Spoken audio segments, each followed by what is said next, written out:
Bakit kaya 80% ng mga mayamang lalaki nahuhulog ang loob sa mga simpleng babae lang?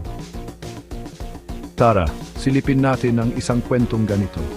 Kilalanin natin si Diego, anak ng bilyonaryo, nakatira sa kanyang magarbong mansyon. At nariyan din si Mia, ang masayahing dalaga mula sa palengke. Isang araw, nasiraan ng kotse si Diego malapit sa tindahan ng pagkain ni Mia. Inalok siya ni Mia ng tubig at nabighani siya sa kabaitan nito.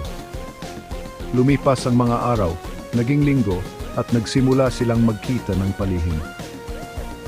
Kahit na magkaiba ang kanilang mundo, isa ang tibok ng kanilang puso.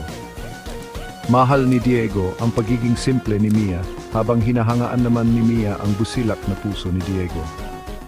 Humarap sila sa mga pagsubok, panghuhusga at pagkakaiba, pero pinatatag sila ng pag-ibig. Sa huli, hindi naman tungkol sa yaman o estado sa buhay, kundi sa saya ng pagkakaroon ng taong tunay na nakakaintindi sa iyo. Dahil ang pag-ibig, wala itong kinikilalang antas sa buhay. Kaya, handa ka na bang maniwala sa mahika ng pag-ibig? Pindutin ang like kung oo.